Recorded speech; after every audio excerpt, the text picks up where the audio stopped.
Indonesia, umumnya kita selalu menggunakan skala temperatur Celcius, baik untuk ngomongin suhu udara, suhu tubuh, dan petunjuk panas oven ketika masak. Di negara-negara lain pun, sebagian besar menggunakan skala Celcius. Hanya beberapa negara yang menggunakan Fahrenheit untuk pengukuran suhu sehari-hari. Salah satunya Amerika Serikat. Berikut ini ilustrasinya. Lalu gimana dong dengan skala temperatur lainnya seperti Kelvin? Nggak terpakai dong. Lo familiar gak sih sama skala Kelvin? Coba jawab di poll di bawah ini ya. Skala temperatur Kelvin memang gak dipakai buat pengukuran sehari-hari. Namun di dunia sains, Kelvin justru umum digunakan oleh para ilmuwan dan fisikawan. Wah, kira-kira kenapa ya para ilmuwan menggunakan skala Kelvin? Yuk kita cari tahu gimana sih sebenarnya kisah skala Kelvin dan apa yang membedakannya dari suhu lain. Kita mulai dengan mengenal pencetus Kelvin ya, William Thomson yang juga dikenal sebagai Lord Kelvin. William Thomson atau Lord Kelvin merupakan ilmuwan asal Inggris yang banyak berkarya sebagai fisikawan, matematikawan, dan pendidik.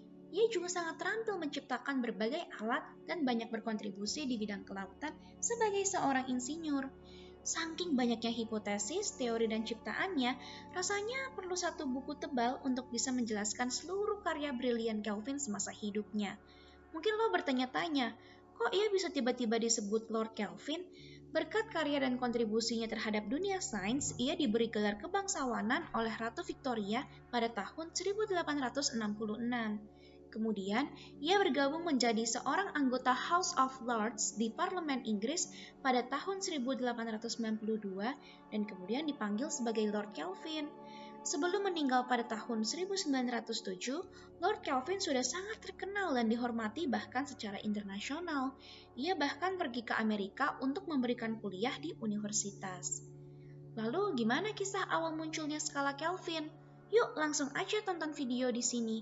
Pastikan lo login akun Zenius dan refresh halaman supaya bisa akses videonya ya. Gimana Sobat Zenius? Apakah sekarang lo udah tercerahkan soal penemuan skala Kelvin? Jadi, memang pada tahun 1800-an, para ilmuwan sudah mulai menyadari adanya hubungan antara temperatur dan gas. Informasi lebih lanjut soal hubungan temperatur dan gas bisa dibaca lebih lanjut melalui artikel di bawah ini ya yang berbunyi Hukum Charles, bunyi, rumus, penerapan, dan contoh soal. Nah, para ilmuwan itu kemudian penasaran, kira-kira ada nggak sih suhu yang paling dingin? Benar-benar dingin sampai sudah nggak bisa lebih dingin lagi. Pada tahun 1848, William Thomson berhasil mencetuskan jawaban dari misteri tersebut dan kemudian menciptakan skala Kelvin. Gimana ya ceritanya? Sebelumnya sudah dikatakan bahwa ada hubungan antara temperatur dan gas. Nah, pada tekanan tertentu, kita bisa melihat adanya hubungan linier antara volume gas dan suhu gas. Bisa dilihat di ilustrasi di bawah ini. Dari hubungan tersebut, Lord Kelvin kemudian mencoba membuat hipotesis untuk mengetahui pada suhu berapa volume gas tersebut bisa mencapai 0. Maka, Kelvin mencoba melakukan ekstrapolasi atau perluasan data di luar data yang tersedia terhadap grafik yang ada. Hasilnya seperti ini. Nah, hasilnya volume gas akhirnya mencapai 0 pada suhu minus 273 derajat Celcius. Dari sini, Kelvin mencetuskan skala temperatur absolut yang kemudian dikenal sebagai skala Kelvin. Apa yang dimaksud dengan temperatur absolut ini? Skala Kelvin itu berdasarkan gerak partikel atau energi kinetik dari molekul sebuah zat. Nah, ketika mencapai skala temperatur absolut, seluruh partikel penyusun zat tersebut gak bergerak sama sekali. Kalau dilihat dengan pengukuran Celcius, ini terjadi pada suhu minus 273 derajat Celcius atau lebih tepatnya minus 273,15 derajat Celcius. Melihat ini, Kelvin mencetuskan skala temperatur absolut yang kemudian disebut skala Kelvin yang dimulai dari 0. Makanya skala Kelvin memiliki titik beku air pada 273 Kelvin dan titik didih air pada 373 Kelvin. Temperatur absolut tadi dianggap sebagai titik awal atau 0 Kelvin. Jadi, pada titik 0 K ini, suhu benar-benar dingin, hingga molekul zat berhenti bergerak. Oleh sebab itu, suhu Kelvin itu mutlak, alias nggak mungkin minus. Berhubung skala ini unik dan tergolong jarang digunakan untuk pengukuran sehari-hari, terkadang ada pertanyaan-pertanyaan yang sering ditanyakan. Berikut ini beberapa pertanyaan umum soal Kelvin dan jawabannya. Yang pertama, mengapa skala Kelvin tidak menggunakan derajat? Penulisan suhu dengan skala Kelvin gak perlu diikuti simbol derajat. Soalnya Kelvin merupakan unit ukuran tersebut, bukan skala ukuran.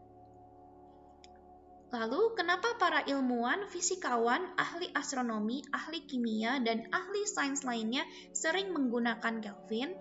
Itu karena seringkali mereka membutuhkan skala di mana nol merepresentasikan ketiadaan energi termal. Selain itu, sebagai skala temperatur absolut, skala ini juga berhubungan langsung dengan energi kinetik dan volume, sehingga lebih sesuai dan praktis digunakan di dunia sains.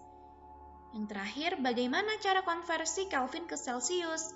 Lo tinggal mengurangi suhu dalam Kelvin dengan 273,15.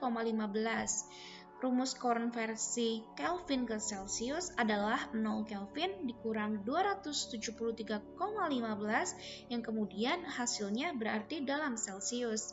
Contohnya bisa dilihat di sini. Oke Sobat Zenius, itulah kisah singkat dari skala Kelvin. Sekarang lo sudah tahu beberapa fakta menarik dan seluk-beluk penemuan skala Kelvin.